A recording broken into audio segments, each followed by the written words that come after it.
Hello, everyone, and welcome to Roll for Discussion, a D&D talk show style podcast that I'm going to be producing here on Facebook and YouTube and other things. This is the pilot episode. It finally's happening, and my guest today, I have a buddy from my current D&D campaign, Elros, who is played by Anthony. Hey, what's up going on, everyone? I am Anthony, who plays Elros Solax, my level 5 ranger. Your level 5 ranger who has killed more monsters and characters than I think anyone else in the campaign. Yeah, I think that's fair. You're a monster, my friend. It's great to finally be doing this. I've been planning it for so long. So, to start out, just because I'm feeling a little selfish, what do you think of the campaign so far? Because specifically, we are playing in the current D&D 5e nation of Faerun, but I've been homebrewing a lot of the story. Yeah, the campaign is great. The whole story with the Shadow Council, and of course the party is just amazing. We all work together so well, and we weren't together when we made our characters. I like what you're doing with you're kind of evolving the story to kind of fit what our characters are going through at this time. I was trying super hard to make sure I tried to keep it with you guys specifically. So I'm trying to make sure that the story follows what you guys are interested in. Yeah, it is one of those things that I think all of us are looking forward to every week, just because we want to see what gets thrown out next. I do love that. I love trying to surprise you guys. So who are the tell I know them, but tell anyone who's listening, who are some of the other players in this game? Okay. So there's of course me, who is Elros Solax. As I said, he is a ranger who was abandoned at the circus when he was a kid. His whole thing is his whole act was he doesn't miss with a bow. And when we started the campaign, that was pretty much all I had for him. I think we'll touch up more on development later. But then there's Scarlet Soul, who plays Elevorn, who is this pretty badass surprise princess, just kick-ass elf thief. Sorry, just had to laugh. Yeah, she's I love she's the great. surprise princess. Yeah. Then we have Carrick, who is our total dad, but not the friendly dad, more of the rough around the edges dad. He's got the whole Batman thing. He's great. He's definitely the straight man of our crew of funny guys. And then there's Spark, who plays Velin, who is the nice, kind, warm dad, who is and less scary. Then of course there's Sogar, the bear slayer. He's definitely the funniest person. Either him or High Noon, our cat friend. Those two are so funny, and I can't even compete with them comedically because their timing is hilarious. He's got a good voice for his character. It's such a great. Sogar is amazing. Yeah, he just captured the character so quickly, which all of you did. All of you came into the campaign this is how I want to play my character. Yeah, I think we all have a good grasp on our characters. I think it's because most of our characters, in some cases, I know for my case, it's just kind of an extension of your own personality. Elros is an arrogant asshole, and I can be a bit of an arrogant asshole sometimes, a little bit showboaty. So I just kind of channeled the showboatiness and just gave myself as much I can just be the best. Oh, and you've got a your voice for Elros is honestly yeah. Yeah. It's so great. It's kind of like that, yeah, a little bit. Yeah. Especially considering I'm spending like 7 days a week just trying to come up with things to pit you guys against, because like I said earlier, I'm not using any of the campaign books in this adventure except initially to kind of like establish the world. And God, it is so difficult some weeks to try and find something to pit against you guys, even though recently you've been pitting yourselves against each other. Oh, yes. We got our little civil wars going. Straight up. Always, constantly. Captain America Civil War, Elros versus Yeah, Hawkeye versus Batman edition. Hawkeye. Or should I use Oof. Green Arrow? Oof on the Hawkeye. Green Arrow versus Batman. Actually, funny you brought up Hawkeye, because I told this. I don't know if you heard. I was talking to the person who played Elevorn, or maybe it was the person who plays Velan, and I told him that Hawkeye was inspiration, not just because he was like a bow guy, but also I don't know if you know about his superhero origin, that he also came from a circus at a young age. Yeah, I do remember. I do remember part of that. I don't know if I was there for the conversation, but I know I read it later. Oh, just a quick point for the audience. We all of the players and the DM, me, myself, we live all over the country. A lot of us live here on the East Coast, but our ranger, for example, lives in California. Our bard lives in Canada. So does our barbarian. So we're all over the place, and the internet has really made it perfect to kind of bring people together for a campaign that otherwise wouldn't have been able to happen. Yeah, it was, and just how much. Yeah, another point is most of us even like don't know what each other look like, except you guys know what I look like because I'm super arrogant and post pictures of myself all the time. You do very much in character. You do enjoy the selfie game. I think some of you have seen pictures of me, but I'm not 100% sure, especially considering that I posted that picture very early in the campaign and I don't remember when it happened. Right, yeah, I definitely have seen it. How much experience in tabletop RPGs did you have before the campaign? Okay, well, I learned about it by watching a little show called Dice Camera Action. I was one of the, starring Pro Jared, Holly Conrad, Nathan Sharp, and Anna Prosser Robinson, DM'd by Chris Perkins. Yes, it is a great show. I started watching like when they were on episode, I think 5, and they're almost on episode 100. Wow, it's really hard to believe that, thinking about it back now. Yeah, so then I tried to go to a local game shop and join a game, but they didn't let me play.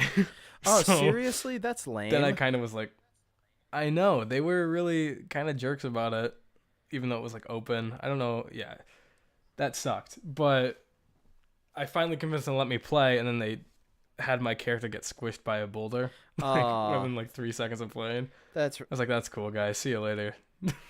That's really lame. And then I got then I got some of my friends like into it. One of my friends, Zach, got really into it, and then he was like, guys, I want a DM.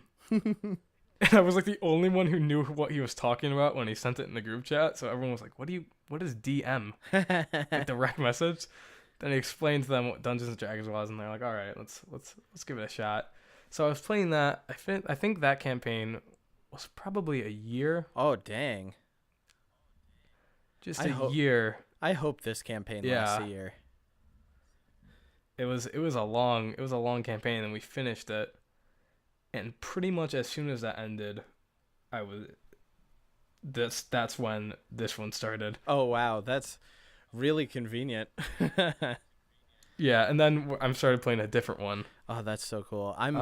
Actually, it was probably like a few months in between, but Nice. I mean, I've been playing Dungeons and Dragons since 3.5, and first off, 5th edition is so much more streamlined.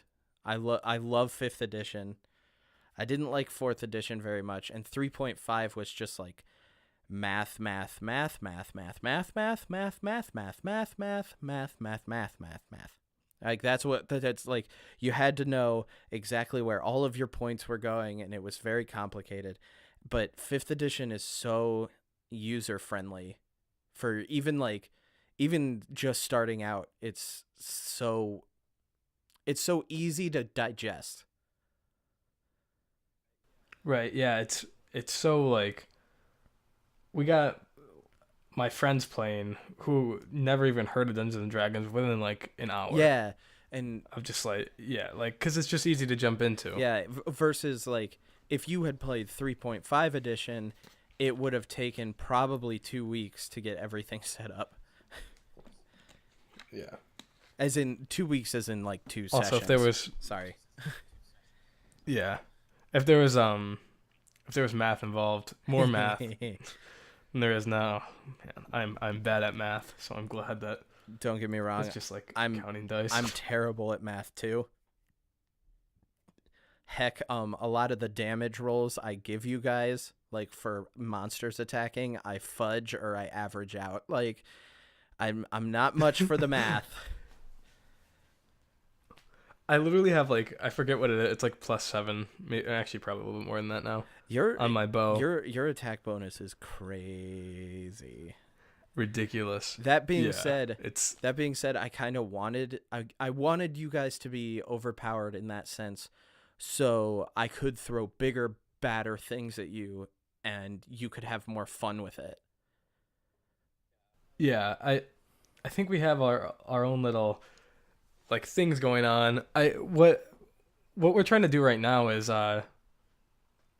me and Carrick, if we're not fighting each other. Yeah. We're trying to a while ago we're trying to develop trick arrows Oh yeah. because Didn't you? I only have like one thing I do. Didn't you get some trick arrows from Carrick? He gave me like documents how to make them. Oh. I haven't made Al Ross hasn't made them yet, Okay, that's but he'll be doing that soon. that's He still was too mad at Carrick to do it yet. that's still so cool. I can't wait to see. I Yeah. Carrick Carrick is our Batman Dark Dad villain hero guy. I'm so confused by him Yeah. because don't get me wrong, I love Carrick. Carrick is great, but every once in a while I'm like, you can tone down the paranoia, my friend.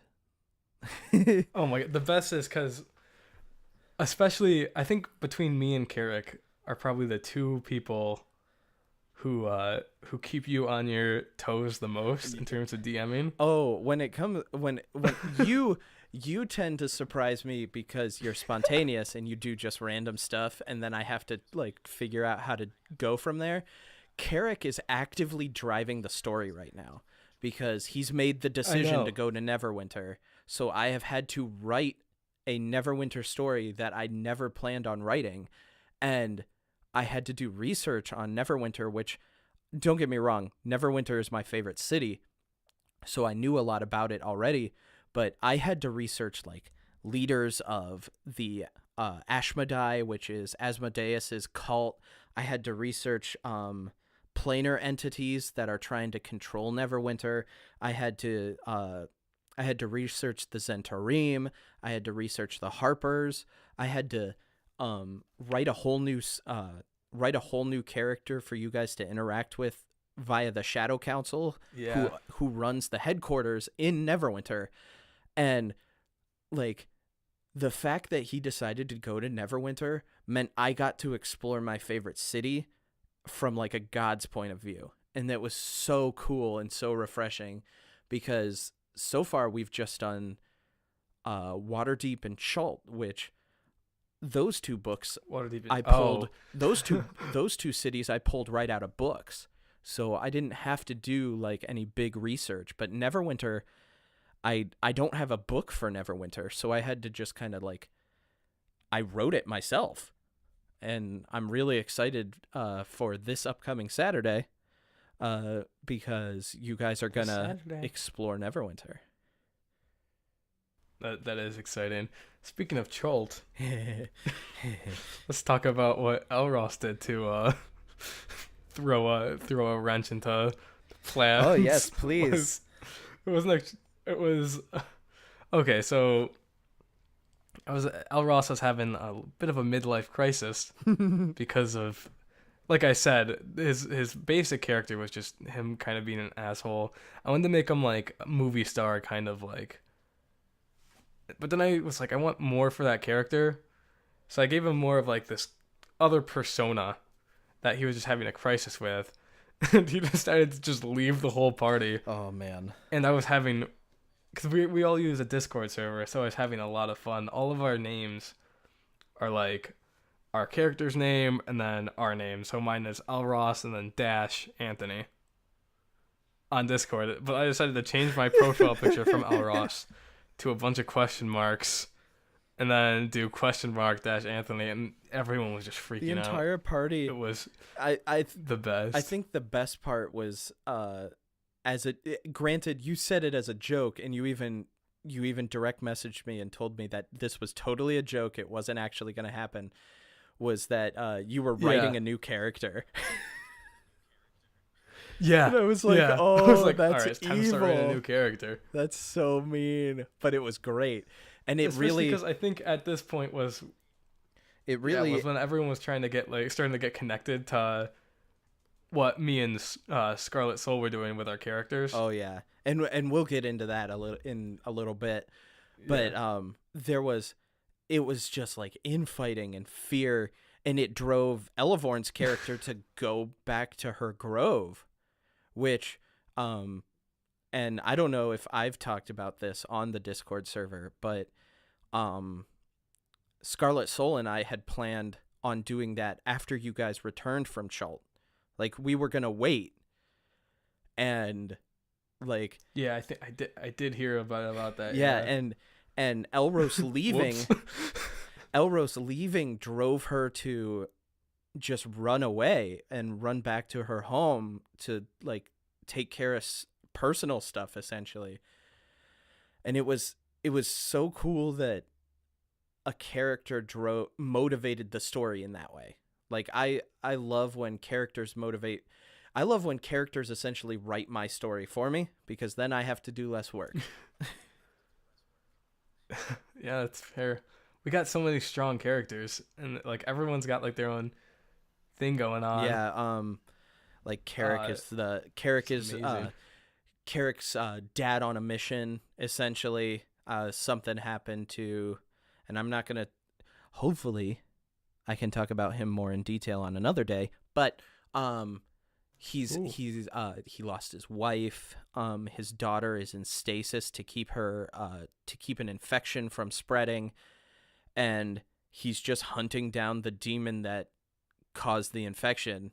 And I've essentially motivated the end goal of the game around his backstory, because that's an end game boss. Like, you guys can't take her on until you're at least to level 11.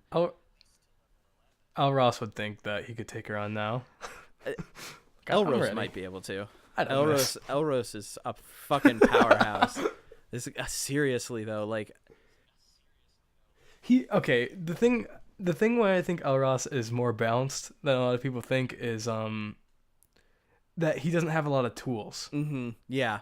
He's got like people like Carrick, they have all these spells, and same thing like with Elevorn, she can disappear and stuff. And I think that the way it balances out is that Elros doesn't have as many tools as like other characters have, which was by design by me. Yeah. So like, I think we even discussed that at some point. I was like, do you want to use ranger spells? Do you want to like use a short sword? Yeah. You and the guy who plays Carrick was like, we're like, you got like your short swords that we can train with, and you were like, you got ranger spells too. I'm like, I feel like that Ross would want to stick to just the bow and arrow because that's like what he's been good at. That's so cool because another quick little sidebar, you were given your bow by Elevorn's like great grandmother, Astrid. That is another weird connection. Astrid, who is actually she was the blind archer. Yeah, she was the blind archer, and you were known as the blind archer in the circus. My nickname was the blind archer because I would use a blindfold, and that was just a weird connection that just kind of happened that neither of us really planned.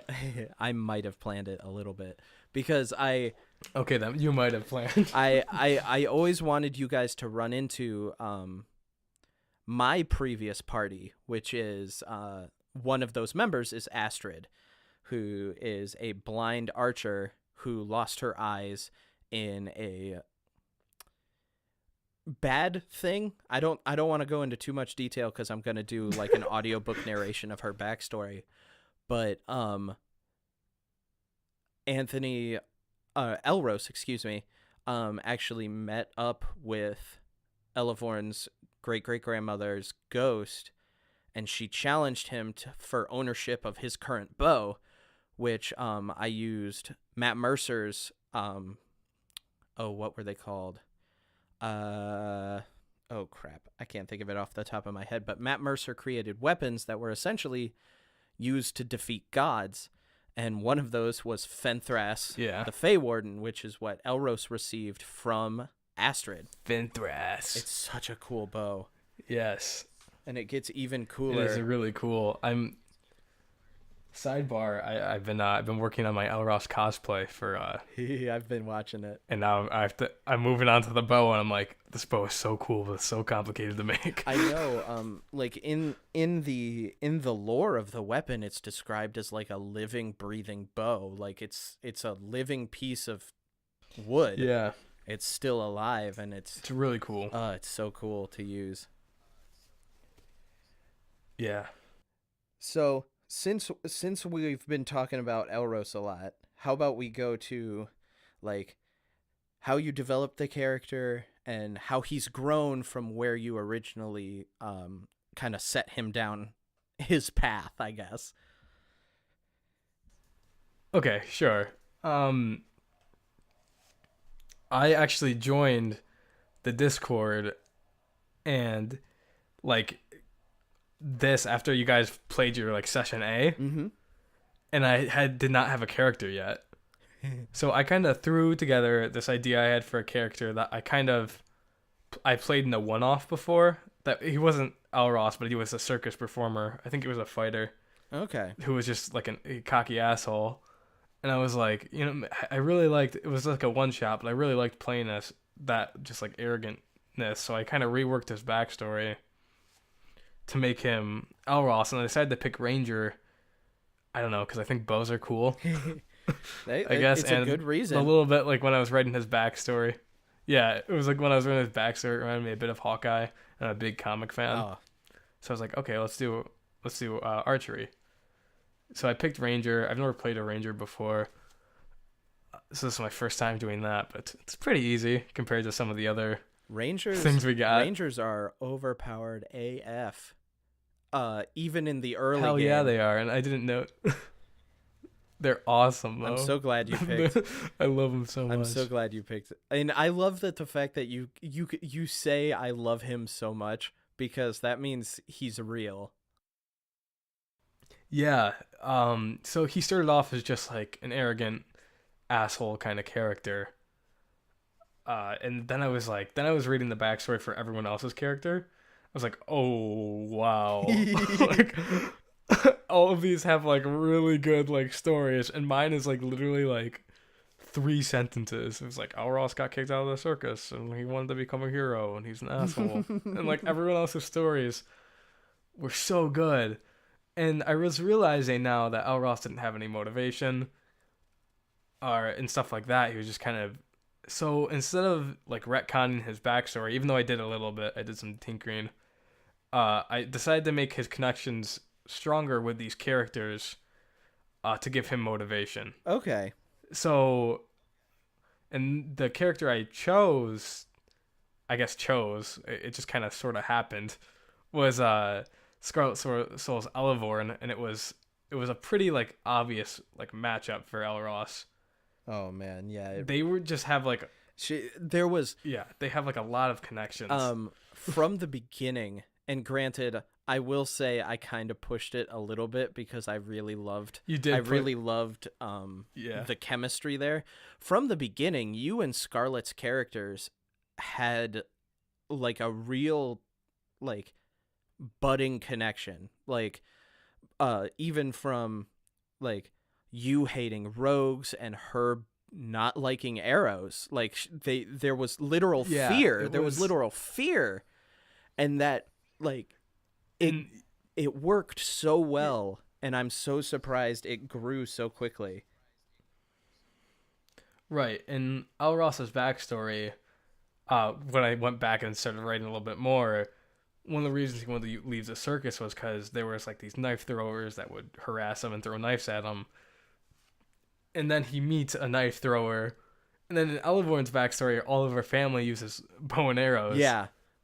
Like how I got almost her family bow. It's so like, and granted, I've been trying to weave her family's story into your story because of the connections you've made with Elevorn. Yeah, it started because like we were just still wanting the DM, I guess. So we or not DM, role play a bit. So we were doing just some role playing conversations between Elros and Elevorn. After our initial meeting, which was of course like a rivalry challenge. It was so good. It was kind of like, I know, it was. I didn't even like think about it in terms of like, oh, we can make this like a fun like romantic comedy dynamic, until you DM me and was like, what would you like? How would you describe Elevorn and Elros's relationship? And I like didn't even think about it. Yeah. Until I was like, oh, this could be like a fun angle to take so that's what we did, and it's very entertaining. I specifically sent. It was very angsty. I specifically sent you and Elevorn the same message, just so I could see what you guys thought your characters were feeling, because I didn't want to push your characters into a relationship like the one that's happening if you yourselves were uncomfortable with it, or your characters didn't feel that way, because I had a feeling that there were feelings developing, but I didn't want to push that as a like talking point, like as a big part of the story, unless I was sure that like you guys were comfortable with it. And the fact that you were made it so much more interesting, because now there's a like true relationship in this party, and like the rest of the party members know it. Yeah, and they're trying to make sure nothing happens to it. That's just like some fun role play scenarios that had the limelight for a while, but now we're starting to like move away. That just be like a background thing, which I really like, because their interactions are really, really great. But they're not like super distracting from everything. Yeah, anymore. Like it's just like you get these nice little Elros Elevorn moments. Yeah, and there's something very real about it. Like I don't know. Both of you really embody your characters. It's interesting. You both very much embody your characters, so it becomes very clear very quickly that like you are role playing, but there's Anthony and then there's Elros, and there's almost no play. It's almost as if you are embodying Elros. Yeah, I think another reason why it works so well is like weirdly our characters kind of follow this like unspoken rule of ships. Yeah. In terms of like just like what you see, like people like you've got like it's like almost a Han Solo, Princess Leia, I guess like a Percy Jackson, Annabeth Chase. They have that kind of like back and forth, and they always had. So like I guess, kind of tried to embrace it a bit and I think it went really with well. all the inks. So do you Yeah, have that was any, out of curiosity, fun. do you have any questions for me since you essentially have me cornered here? Oh yeah, actually, I do have some questions. What was okay when you got all of our stories? Because you asked us to send a little bit about our Yeah. characters. Uh, First of all, I did not put much time into mine because I was kind of rushing. Because I was like, I don't know if you remember, but I was like almost a last minute addition. You really were, but to like, I'm so glad you ended up joining. yeah, yeah. But so I just wrote a little bit, and I was wondering what your impressions of our characters were. How did you think we were gonna play off each other just by those stories? From the stories, I knew from the beginning that Carrick was going to eventually be the leader. Just because That's fair. he had the clearest goal in mind. He told me, he was like, Right. "Hey, my wife died and there's something wrong with my daughter. Go." Like, he didn't give me, spoiler alert, Zugdmoy as a villain. I created that out of it. But from the beginning, I was like, he has a goal. He wants to get revenge. Let's make that the overarching goal of the story. And Elevorn, just from her backstory, I was like, oh, this poor child. this child who, like, nothing has ever gone right for her, because her mother was killed. She ran away. She had a previous party who essentially what's the word I'm looking for? Not tortured. Abused her. Abused? Like, they used her as a like, trap finder, and like, if she didn't find the trap, then she was the human shield. Elros, at the beginning, I mean, when you first sent me the story, I was like, oh, this is just going to be kind of a fun, goofy character who's going to kind of balance out Carrick, and like, which is what I exactly wanted to be. And since we started the campaign, he's grown so much. Yeah. As a, but also he does balance out Carrick. Oh yeah, he does balance out Carrick. Speaking of balancing out Carrick, we have Velan, who Velan's backstory, there's still some secret stuff, so I don't want to go into too much detail. But Velan's wife is also sick, but he went on an adventure to try and find a cure, but there was plenty of time for her to, she wasn't in mortal danger. So there was plenty of time, so I did give Velan a cure. We just haven't had a chance for Velan to go back yet and cure his wife, but they're probably pretty close. I can't remember where Velan said his hometown was off the top of my head, but there's definitely a chance that you guys could go there. Then there's High Noon, who High Noon's story is also kind of shrouded, because Chloe, the person who plays High Noon, hasn't talked too much about it, I don't think. Or we've got some info. I don't know how much of it she's revealed and how much she hasn't yet. But she was, again, a part of a very large Tabaxi family, which are jaguar people, and she Noon was the only female child, and because of that, her father looked down on her and treated her like shit, and so Noon developed like kind of a transgender character.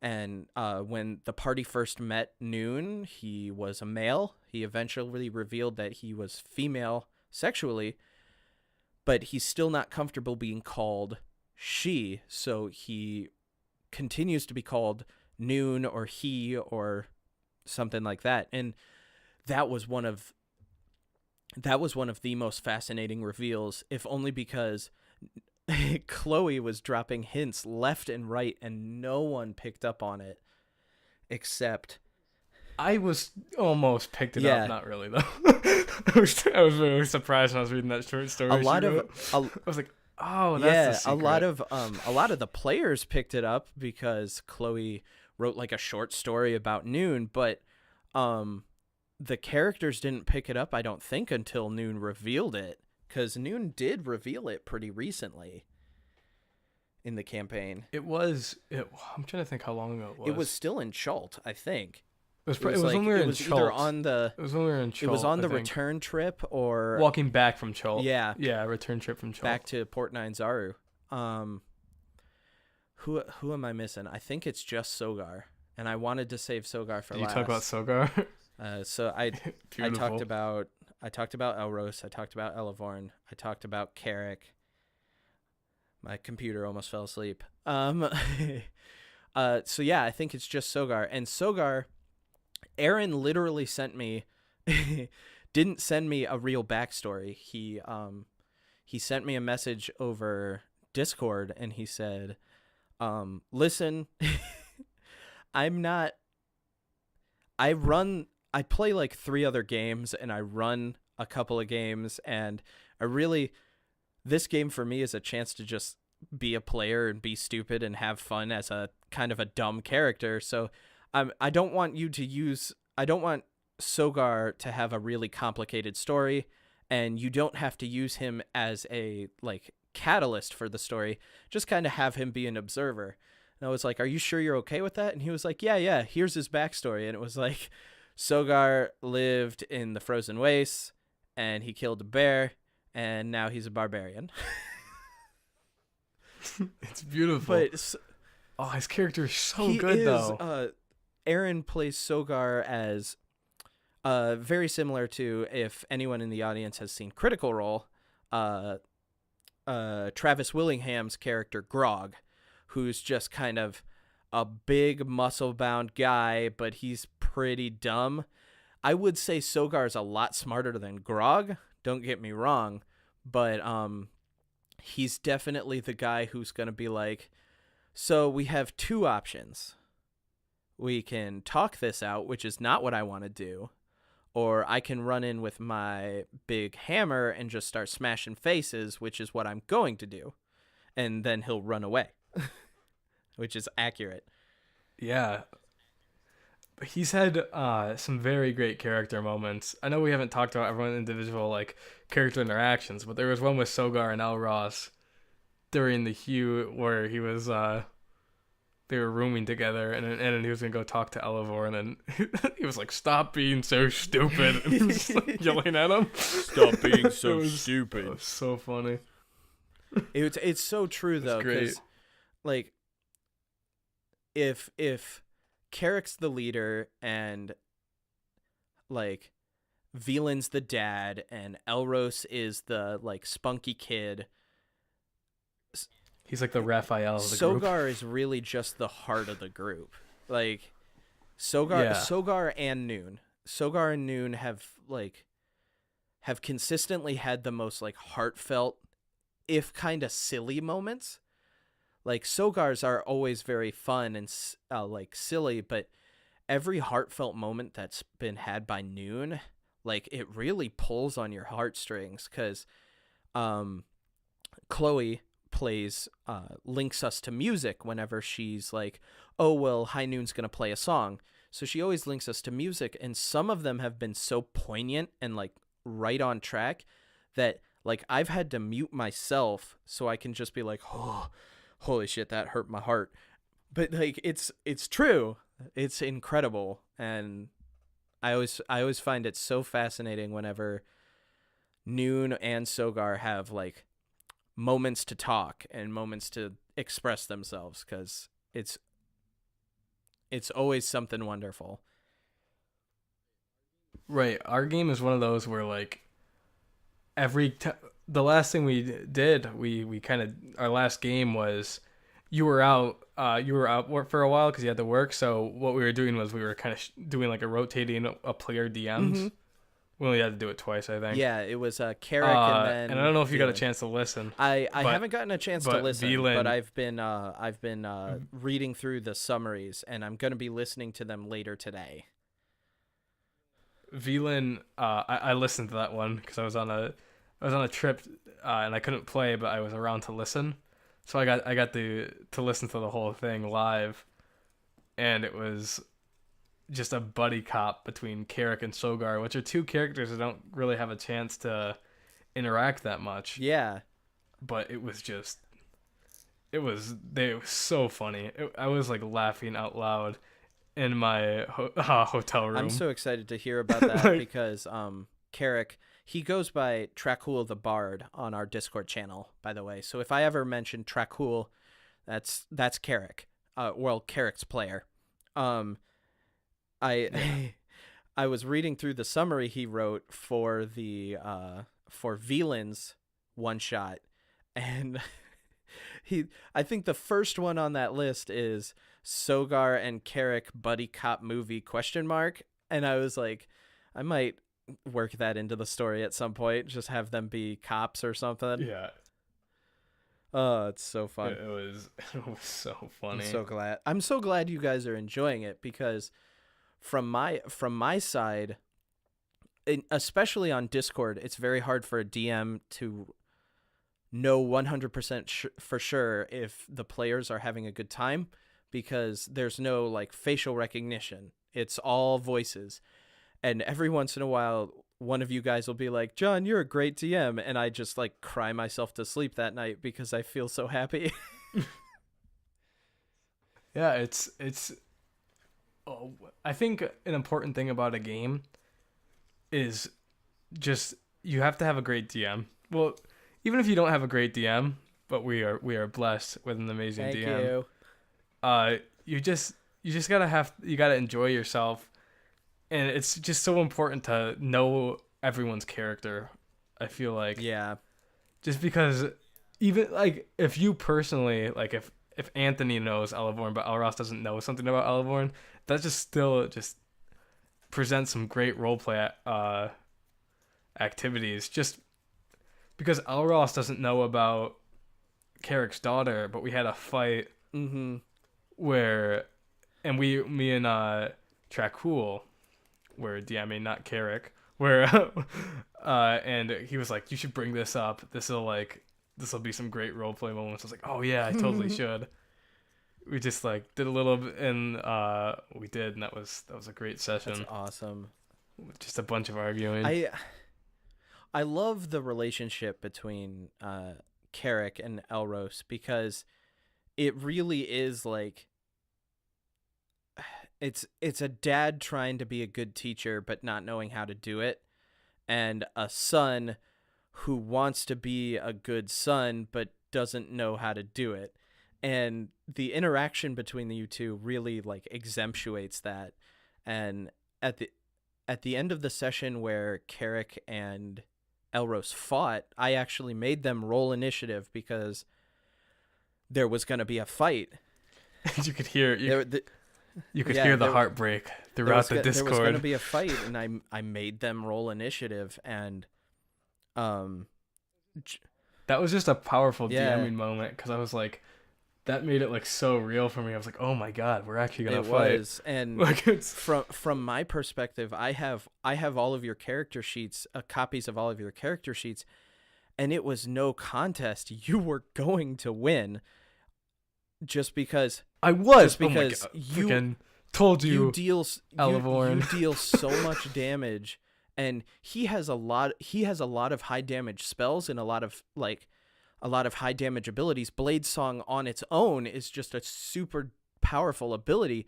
The problem is his health pool is so low, it would have been like 2 rounds and you would have won, like, ultimately. Yeah, Elros has a freaking. I think I definitely thought I could have took him. Like I was like, oh my god, I'm gonna have to beat the shit out of him. Like, that's what's gonna happen right now. And I think the part of it that scared me the most is when Carrick ran, and Carrick actually broke party ranks. Like, he left the party for a while, Yes. Elros was going to chase after him, and like there was going to be another fight. And Well, that's almost where. Well, because we both stay very much in character. Elros has no strategy to anything he does. The most thing he does for strategy is just aiming for eyes. Which, oh my god, how many 20s did you roll against that octopus? Oh, I think 2 or 3. But it was pretty intense. Quick sidebar, audience, who I have no idea how many people are listening to this, so hello. Quick sidebar. In an earlier encounter on their way to Chult, they fought 3 giant octopi, and one of those octopi was taken out exclusively by Elros, who rolled. And every time he asked this, I had to increase the armor class of the octopi because he was aiming for a specific body part, but he wanted to blind it, and so he shot. And I think it was 3 20s. Because you rolled a 20 and you pierced one of its eyes. You rolled another 20, you pierced the other eye, and then you rolled a final 20 and you just like shot through its brain. The thing with these dice, is that I never get like a 14 or like a 13. Yeah. It's always like a 1, 2, or 3, or an 18, 19, or 20. It really is true. Like, there's no in between. Like every time I ask you to roll like perception, it's like that's a 3. That's not gonna help. But in combat, your dice always roll above a like 16. Yeah. Doesn't hurt that I have ridiculous bonuses on my bow, and just like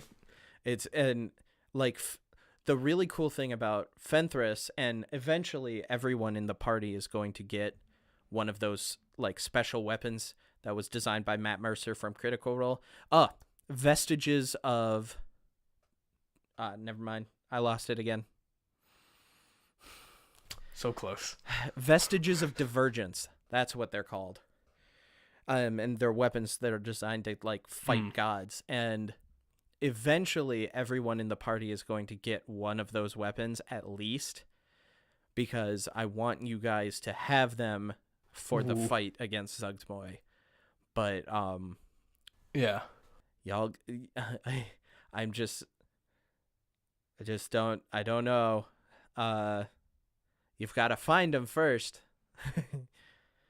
Yeah, my favorite thing about my weapon is that it grows a tree whenever you kill someone with it. And God, is that amazing. Just narratively, that's like such a cool thing. Guess like next time you kill somebody with that bow, you have to just be like, "Hey John, can I see if I can roll to intimidate them because I just turned their buddy into a tree?" Ooh. Yeah, I think the last time we set off where I was playing Elros was to end the session, I killed someone and the tree sprouted out. Mm-hmm. That was so cool.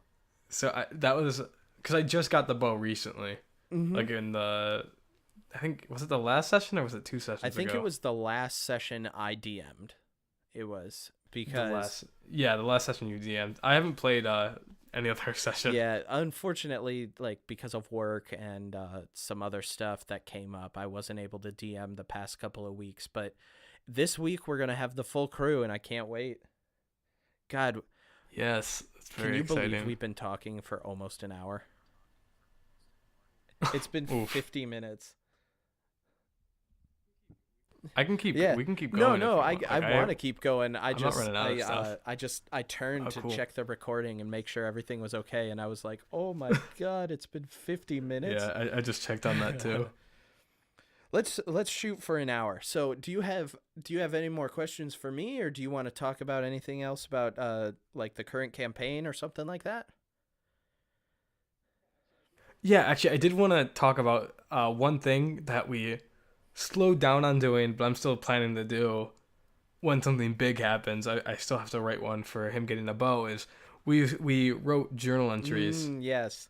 For all of our characters after like a campaign. I think this is something that all D&D games should do, honestly. Especially if not the whole game, at least the first few sessions. Because once I did that for the first time, I was like, because the first time I played as Elros, I was kind of struggling to get into character Okay. because he's just so annoying. but like after I wrote my first journal entry, I was like, okay, this is him. Like this is his voice. Like I got it down.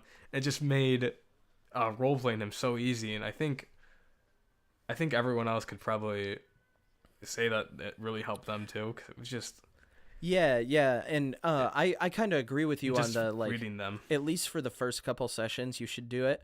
You don't have to do it throughout the entire campaign, but like Velan has evolved. Like Spark has told me that like her journal for Velan is like handwritten. It's like a really nice journal. And I've seen pictures of it, and it's incredible because this wasn't Spark, it was Velan, and you can feel that. And there's been a couple by Elevorn that like actually made me cry. Like you guys are, it's incredible like what just writing down the events of the session in that character's perspective can do for a story. Right. It's bonkers. Yeah, it's also got reading all of them after a session was just so fun. I because everyone's got like their perspectives on it. And that's how we established Noon sees everyone as a metaphor in some way. Yeah, that was such great. an interesting way to like describe someone via a metaphor. It was just I love this game. Yeah. It's great. I always struggle right after a session to be like, what am I going to have to do next to keep them all invested? But I don't think I need to try, because you all are invested because they're you. It's you guys, right, who are playing. And it's not, yeah, and it's like, God, I'm so like attached to Elros and like Elevorn and Sogar that like I would just like want to know what happens next, like where, not only because I can't, I'm like really bad at predicting. Even before this interview, you were like, did you have like anything you wanted to talk about? And I was like, no. I'm sure I'll think of something while we're Actually, talking. that is what you way, said. You were like, I'm sure I'll think of something. I'm better at improv. Yeah. And that's just how I am while playing this game and playing as Elros, is like I go in with very little plans, because when I do plan, it doesn't work out. So I'm just like, Elros will fight, figure something out to do right now. I will say I'm similar. Any DM audience, this is for you. Any DM will tell you that don't overplan, because if you overplan, you're going to end up throwing away a lot of that planning, because the long and short of it is your players will not do what you planned. And I've had to develop a lot of improv skills just to make sure that like the game continues, because if Elros, for example, says, I don't feel like going into that dungeon that John worked 7 hours designing in a map, I want to go chase those butterflies. Totally something he'd do. Then I have to scrap that and make sure I make that butterfly encounter really meaningful. And Carrick actually, like, I had to throw away about an hour's worth of work because Carrick ran to Neverwinter. And, well, to Red Larch and then to Neverwinter. But, like, I had planned that you guys were going to go to the Underdark and start investigating some things. But Carrick was like, I'm just going to go off and do my thing. Even knows? And I was like, well, shit, I can't do that anymore. I have to make sure that everyone's involved. So I guess we're going to Red Larch. Like, it's all... Yeah. That was also his running away and Elros and Carrick's. We didn't actually fight really that much. No. He did like a hold person spell, I think, or something like that. I think it was then he like vanished. It was a earthen grasp. I can't remember the first word in it. Yes, earth. Yeah. And then he ran away like a little baby, as Elros would say. But that whole really kind of emotional encounter happened during a fun like joke session of just them all at like a dance.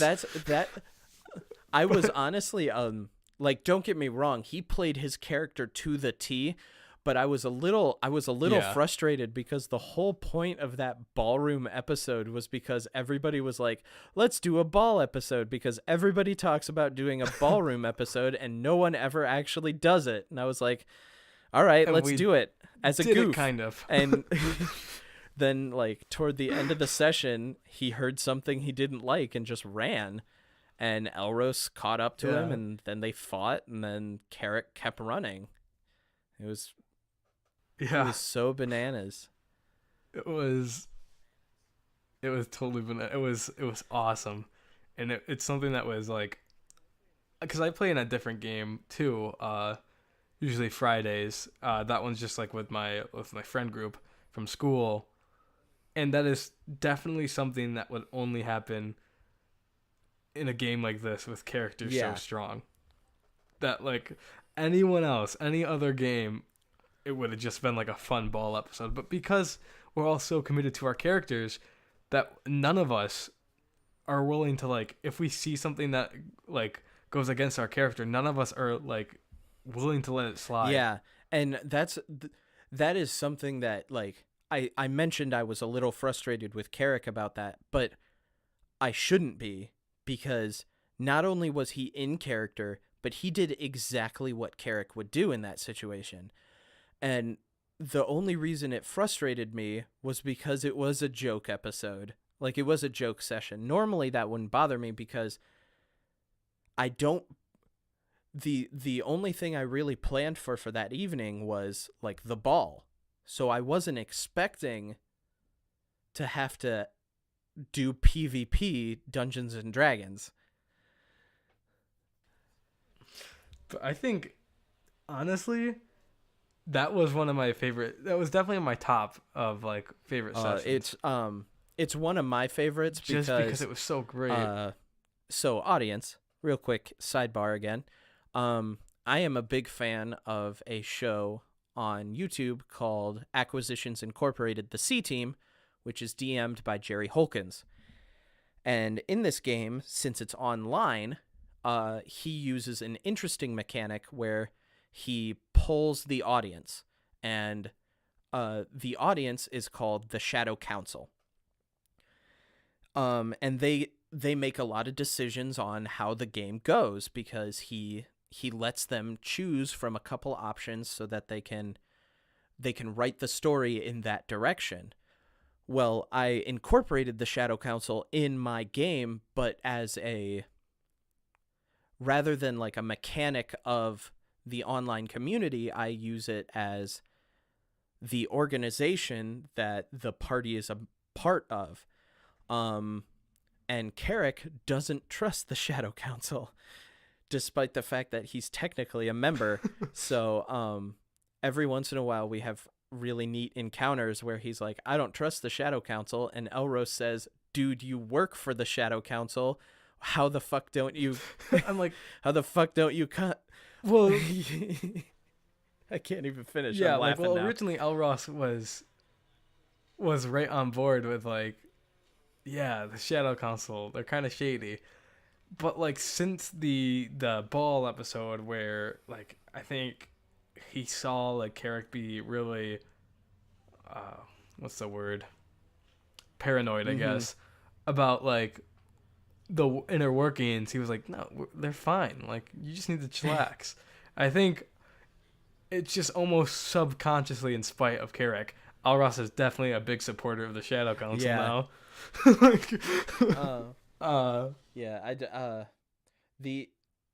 The differences between Carrick and Elros may be one of my favorite things that have popped up in within the game, just because of how Yeah, different their viewpoints are and how they butt heads a lot, and it, how it's because it's just like Carrick and Elros had that moment that like one Elros didn't know his father, so they had like that one almost father son hmm bonding moment on the it boat, was such a good and moment. it's and then he was just Elros just got disappointed by him, Yeah.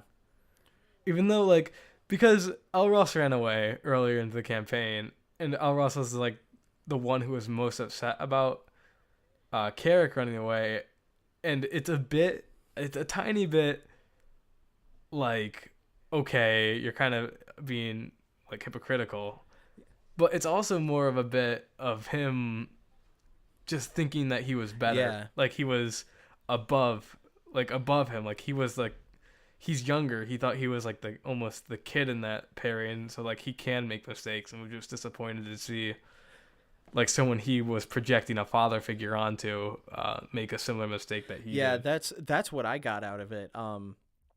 Especially the fact Yeah, that he was disappointed that someone who has it all together, unlike him, ran away.